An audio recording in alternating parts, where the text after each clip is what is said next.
Well, I am keeping an eye on you in the back. Teachers always keep an eye on this. You're right at the back. Okay. So, we're going to talk about this today. What I want to talk to you about is, most of you now know I am the senior senator from the Commonwealth of Massachusetts.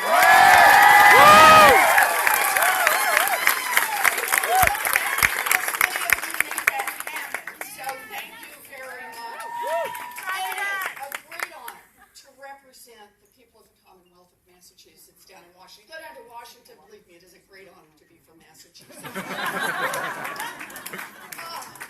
And some of you know me from my days writing for the Consumer Financial Protection Bureau. Wall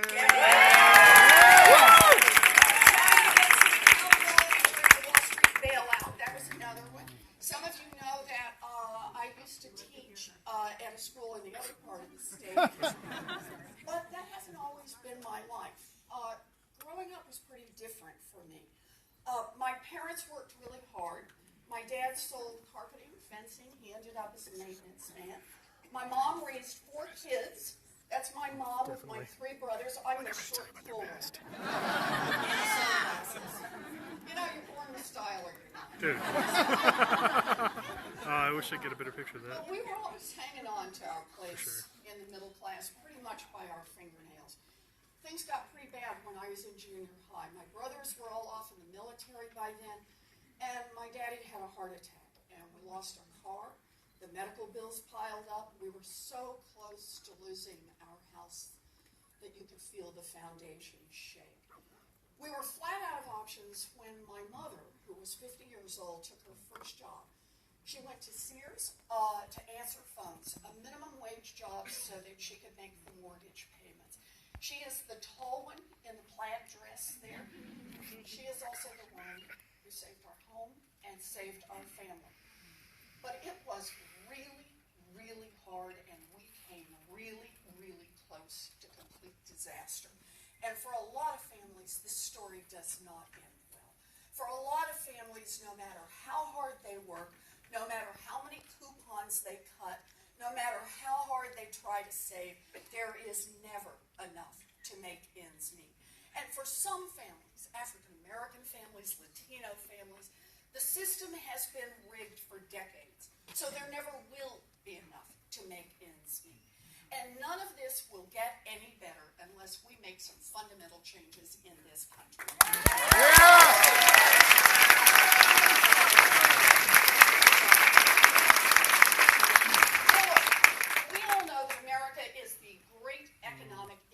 Of the world. There have been some ups and downs, but for decades, productivity, innovation of the American workers and American businesses has kept GDP on an upward climb. Those are the actual numbers in there.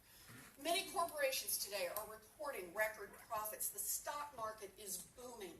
Inflation is low. Unemployment is under 5%. All of the markers of a healthy economy are there. It looks like everything is great. But the question is, great for whom? The average 2-income family today is actually in much worse economic shape than a 1-income family was a generation ago. Family structure. Back in the 1970s, families were doing well enough that they were putting away almost 12% of their disposable income in savings. This is what it looked like. Revolving debt is that little orange slice over at the edge. This is the kind of debt you mostly put on credit cards. It was about 1/2 of 1% of their disposable income. Families had some money in the bank and not much debt, and that's what we meant by a solid middle class. Now today those numbers have reversed. On average, savings have been cut by 2/3, while debt has exploded. Today, families carry more than 15 times more debt than families did a generation ago. So, less savings, more debt. Families are living on the edge of a financial cliff, and it is a long way down. Today, 1 in 3 Americans with a credit file is dealing with a debt collector, bills that aren't paid. 18-year-olds are taking on tens of thousands of dollars in student loan debt. Last year, nearly 1 million families filed for bankruptcy. That is almost the same number of households as in all Middlesex County and Suffolk County combined. The American economy may look great from the outside, but for most families living in it, this economy looks very different. So the question I want to talk about today is, how did this happen? How did families end up in so much debt? How did they end up squeezed so hard? Now, there have been some big changes. Back in the 1970s, hey look, this is mine, not yours. Okay?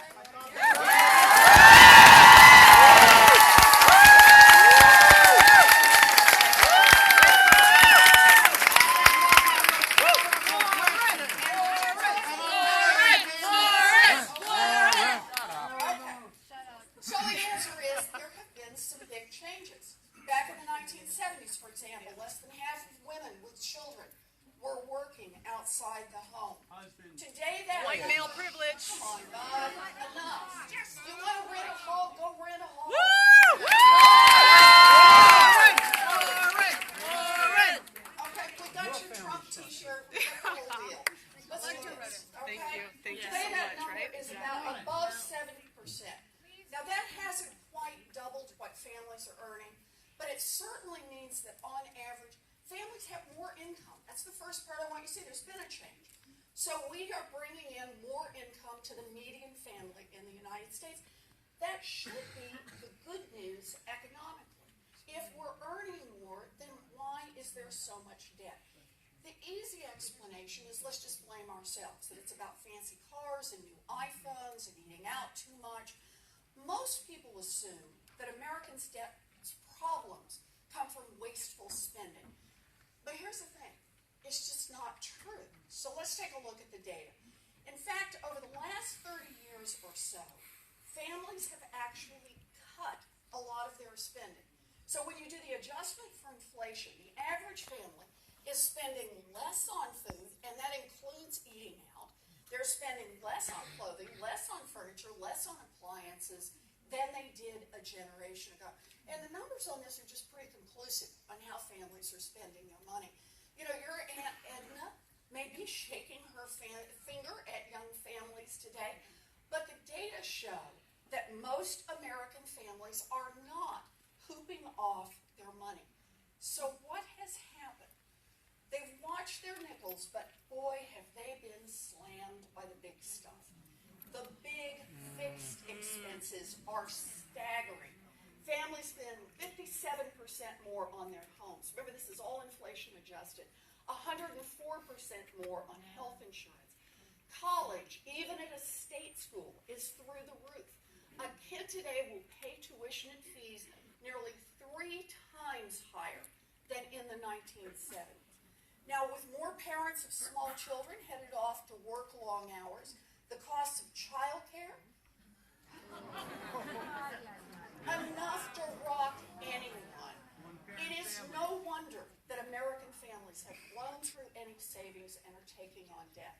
After they deal with the big fixed costs, there's just not much left over to work with. These changes mean that families today face a lot more risk than they faced a generation ago. You know, think about it this way. When my parents needed extra money for car repairs or school shoes for my brothers and me, they could cut back a little in their everyday spending to be able to get by. And when my daddy got sick, my mother could go to work. Now, it was a minimum wage job. It didn't pay a whole lot, but it was all new money. Today's families just don't have that flexibility. They can't cut back on their health insurance or their child care. Lots of families have only one parent. And even with two-parent families, when something goes wrong, when someone gets sick or work hours get cut, they just don't have a way to get another paycheck coming in. So instead, they end up taking on a ton of credit card debt or going belly up on their mortgage. So how did this happen? What changed in our country? You know, the answer is simpler and more maddening than you might think. What changed is policy. We changed our policies. We went from a country that strengthened the middle class to one that bet on its citizens Welfare. and hope that They the were invited. benefits would eventually Crime rates.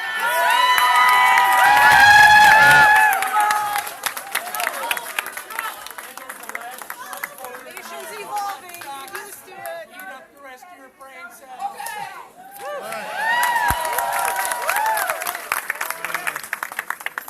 So let me go back on this point just a little bit. It really is about a change in policy. We changed our policies as a country. We went from being a country that invested in building a strong middle class to a country that invested at those at the very top and then said it would trickle down on the rest of us. So here's the story that I want to talk about, these little things that are falling down here. From 1790, we've got to expand this We're gonna graph call her a little bit. Elizabeth From PowerPoint 1790s Warren. to the 1930s. We're basically a boom and bust economy. Things would go well, the economy would grow for a number of years, and then inevitably we'd hit another recession, another depression, and families would struggle with lost jobs and lost incomes. But when the Great Depression hit, we pulled up our socks and we said, we can do better.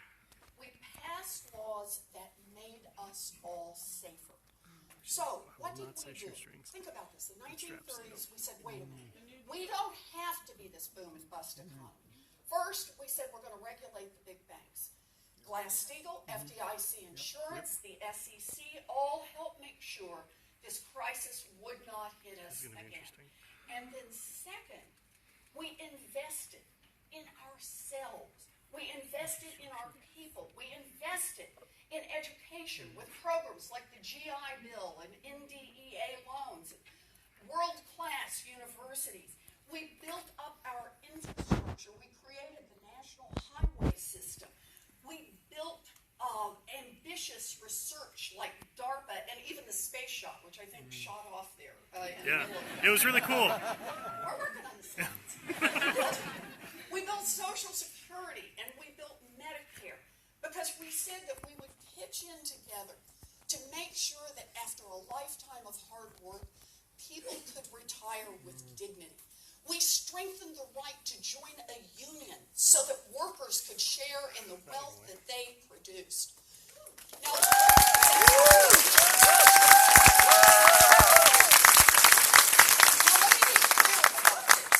things were not perfect. Systematic racism, sexism, homophobia, bigotry meant that opportunities were not spread equally throughout the country. But over time, we were bending in the right direction. And these government investments in education and infrastructure let us turn our hard work into real success. So before 1980, we made a real effort through our government to invest in our country's future. We spent money, I just picked two here, on education and research, areas that benefited large portions of our population. All of us together, through government, helped create opportunities. And it worked. Before 1980, 90% of America, everybody outside the top 10%, I made them all the guys wearing baseball caps. They got 70% of all the new income generated. Now, it's not perfect, right? There's more going proportionally to the top. But 70% of all income generated, pretty darn good. This was an America where people could afford to work and to have a family. It was an America where I could go to college for $50 a semester. I know. It was an America where my mother could support our family and pay a mortgage on a minimum wage job. Does anyone in this room think that could happen today? Build a secure life, send kids to college on $50 Let's a make it semester? happen. Minimum wage. Today, a minimum wage $9 job an will hour. not support a Well, not up here, mama actually. and a baby in a one-room apartment. The reality It's of kid living with his American parents. middle-class life today is very different from what it was in my parents' generation and even my own. And that change is the direct result of very deliberate policy decisions made by our government. The decision to invest in the richest Americans.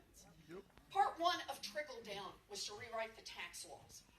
So, swayed by the lobbyists, the campaign donations, politicians in Washington decided that the wealthiest families should pay lower taxes than middle-class families. Tax loopholes made it possible for multinational companies to go overseas. Giant corporations were allowed to stash their money in foreign countries and let small businesses here at home pick up the full freight. With all these tax loopholes in place, it was easy for the Republicans to say, sorry, there's no money for this other stuff. And if we're going to be honest, it wasn't just the Republicans. It was a lot of Democrats, too. Yeah. And the result was just exactly what you would expect. We aren't making the investments in the things we really need. Our infrastructure is crumbling. It now gets a grade of D+ from the American Society for Civil Engineers. As a portion of GDP, our spending on research and development is down more than a third. And what about education? You know, that's our ticket to the middle class, right? Well, Head Start and public education isn't a priority for those people who can send their kids to private preschools and expensive colleges. Making sure that all of our kids get a good education, all of our kids, including African American kids and non-English speaking kids and special needs kids, it takes money.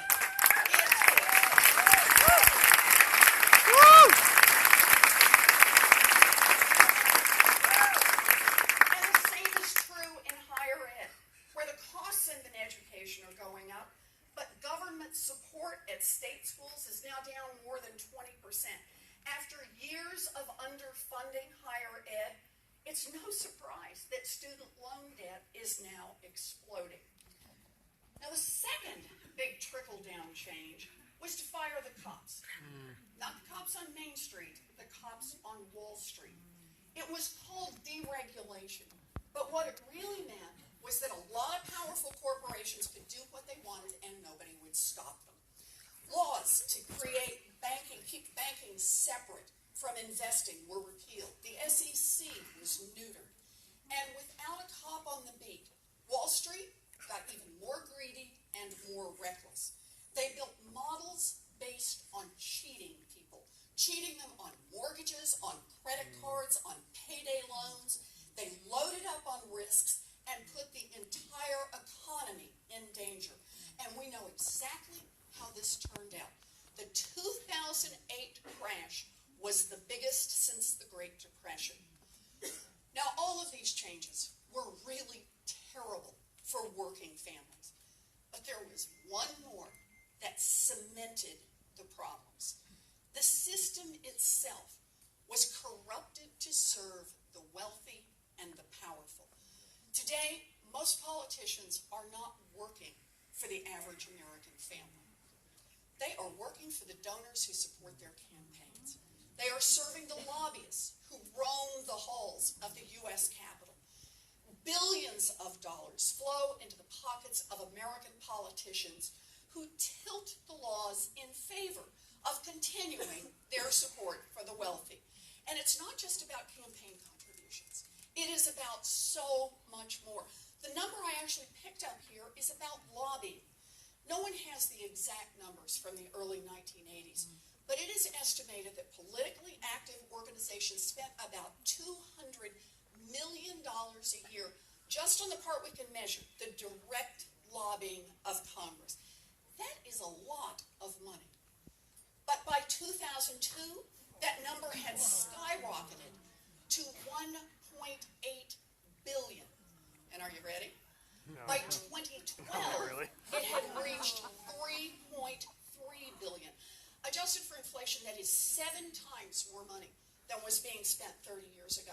And about 3/4 of it benefits no one but giant corporations. Look, CEOs have figured out that investing millions of dollars in lobbying will result in billions of dollars in good value from laws that are tilted in their favor. And the campaign contributions and lobbying, those are only the tip of the iceberg when it comes to corporate influence. Business executives and government officials spin through a revolving door, making sure that the interests of powerful corporations Giant Wall Street businesses offer millions of dollars to their high-ranking executives to work in Washington for just a few years, making policies that will benefit exactly the same Wall Street businesses that sent them there.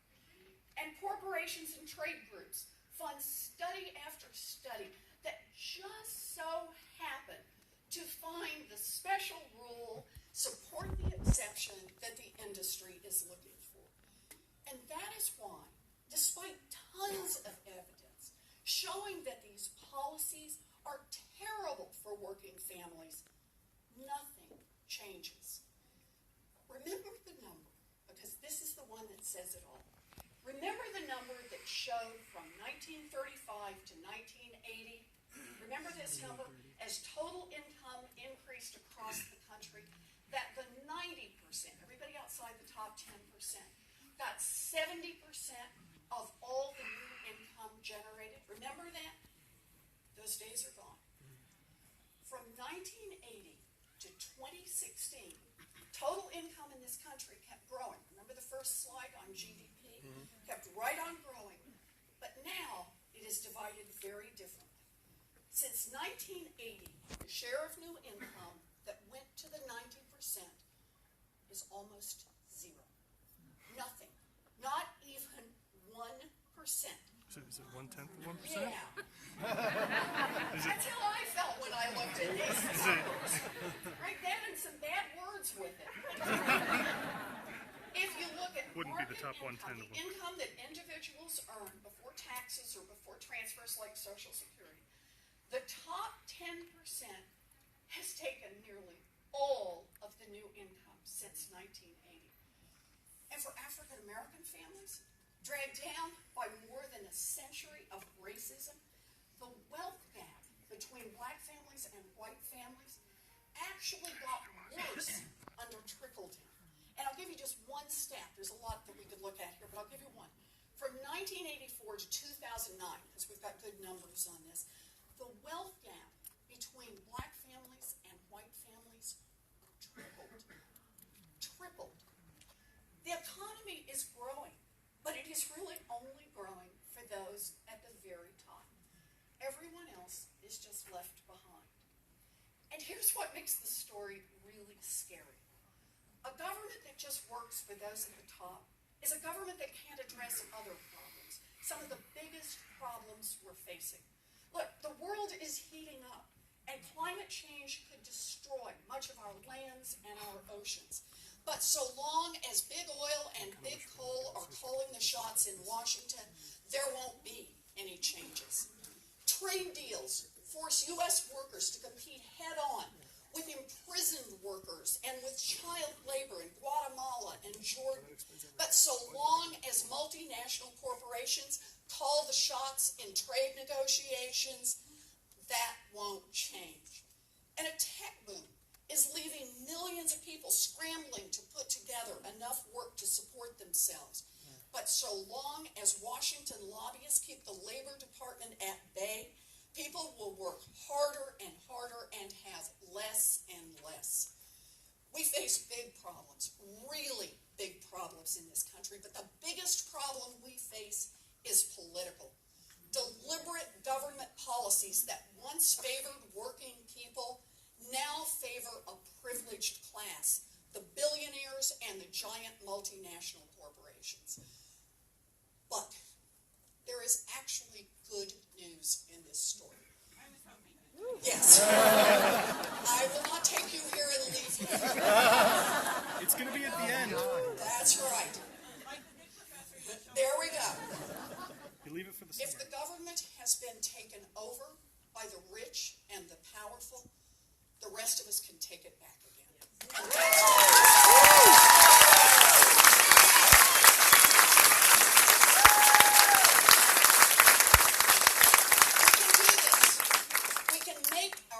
Change its priorities and make it once again serve American families, to build a future for ourselves and for our children.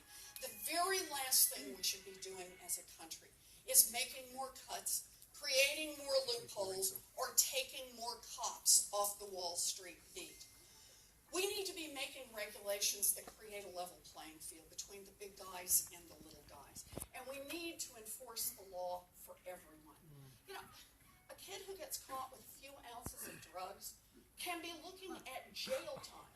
But a CEO who helps his bank launder $1 billion in drug money walks away with a bonus. That is not right.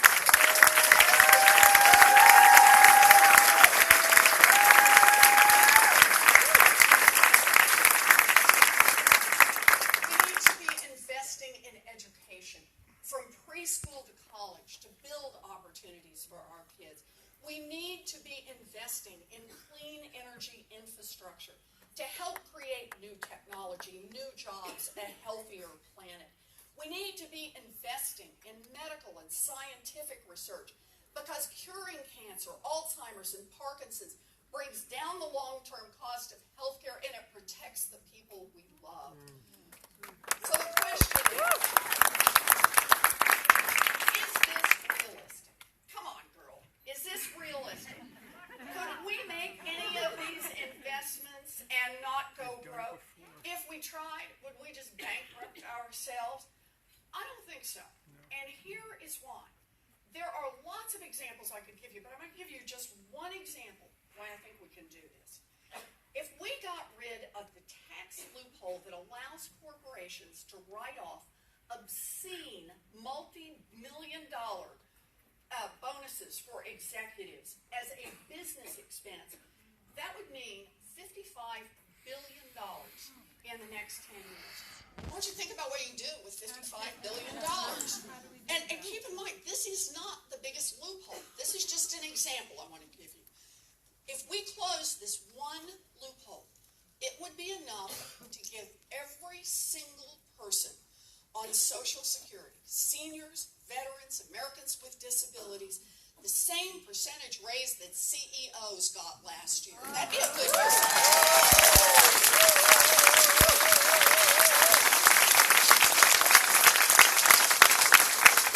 Or I'll give you an alternative. $55 billion over the next 10 years, it would be almost enough to refinance student loans for every single person.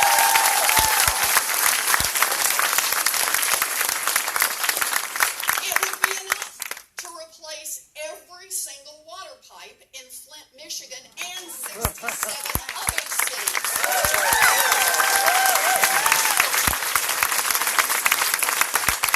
It would be nearly enough to double the amount that the National Institute of Health has to spend on both Alzheimer's and cancer combined.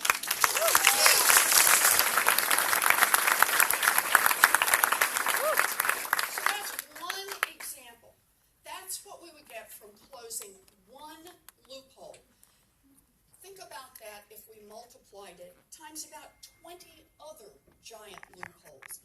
And think about what we could do if we just said that this country and this tax system should work for America's working people.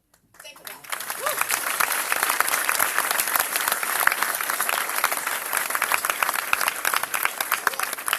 This isn't pie in the sky. These are changes that the majority of Americans support. Now, I know if you watch the news, you probably think that a majority of Americans do not support anything, right? That we just fight with each other. And look, it is true. That's actually There a really are good point. some things that divide us deeply. But these issues, these core how we build a future, our economy issues, they bring us together. Raise the minimum wage, refinance student loans, support child care, adopt family leave, pass equal pay for equal work, regulate the banks, expand Social Security. National surveys show us between 60 and 75% of all Americans, Republicans, independents, libertarians, vegetarians, and Democrats support those changes.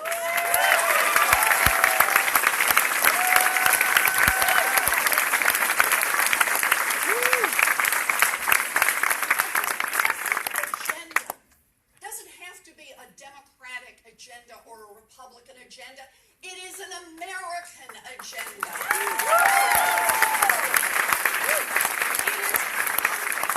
That is wildly out of step with the American people. Out of step because Congress is corrupt. Too many elected officials have sold out to corporate money and corporate lobbying.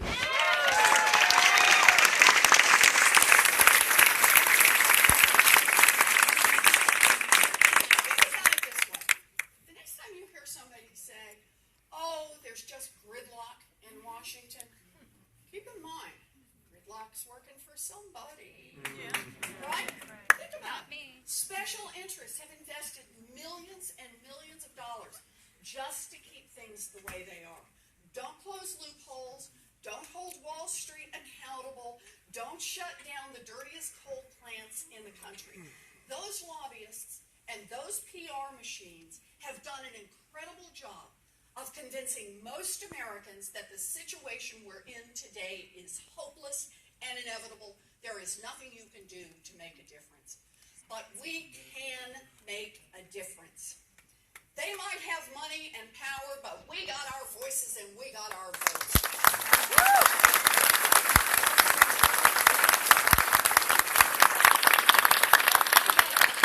fight will be uphill, but we can win. We've seen it happen. After the financial crash, the big banks spent more than $1 million a day lobbying against any change in the law, the Wall Street reforms. And the center of the bullseye on their target was the Consumer Financial Protection Bureau. We pulled together and said we are going to have an agency to watch out for consumers, and we beat back the lobbyists.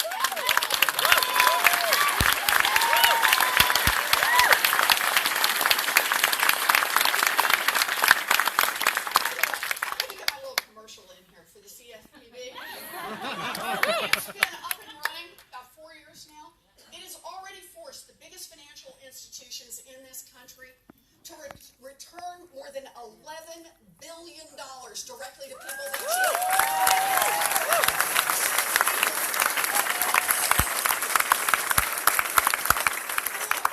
There's action at the state and the local level. 17 states are raising the minimum wage in 2016. Including states with Republican governors. Making government work for us won't happen overnight, but boy, you got to start with the fact that change is possible. And it starts with our government. It starts with the one that we own. You know, Republicans like to make government the brunt of jokes, and I get it. Government sometimes gets things wrong. But there is a big difference between a government that tries to work for us and needs help getting it better, and a government that's working for someone else. Look at it this way. A weak government can't police Wall Street. A starving government can't invest in students. A torn government can't move decisively against climate change. A captured government can't negotiate a better trade deal. Without government, we don't build a stronger nation. And without government, we don't push each other to become a better people. I am not naive. I have lived through my share of fights. Oh, and I'm in them now. Let's go! Delete Trump's Twitter account!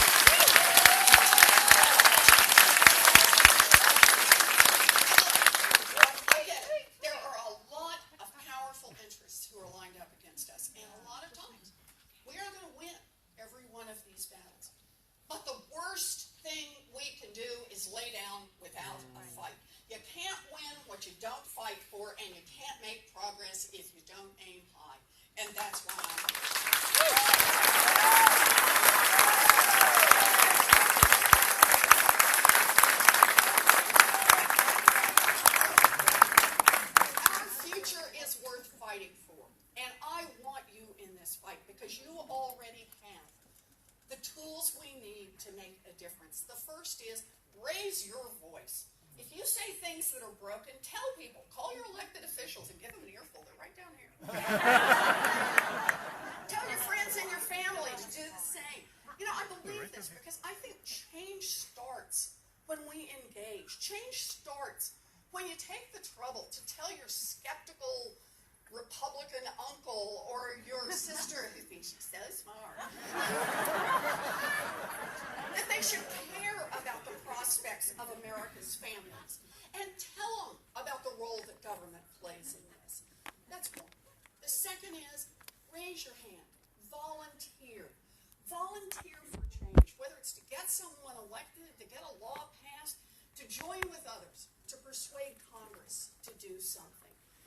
I know that's asking a lot, especially if you're already struggling and there are barely enough hours in the day to get your work done and to take care of the people you love.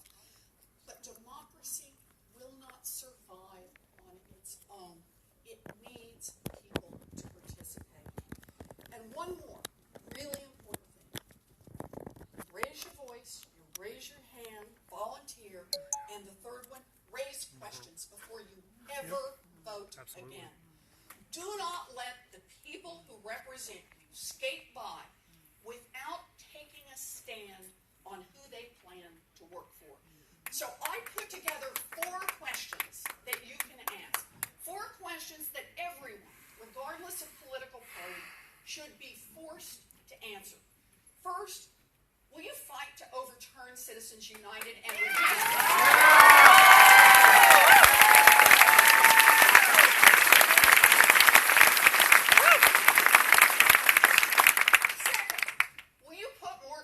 on Wall Street?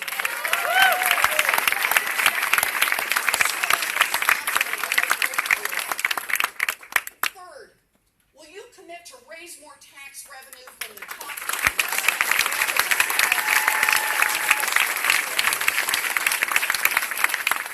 And fourth, will you strengthen the safety net for all workers, full-time, part-time?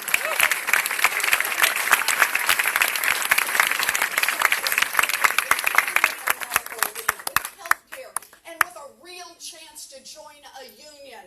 Yes.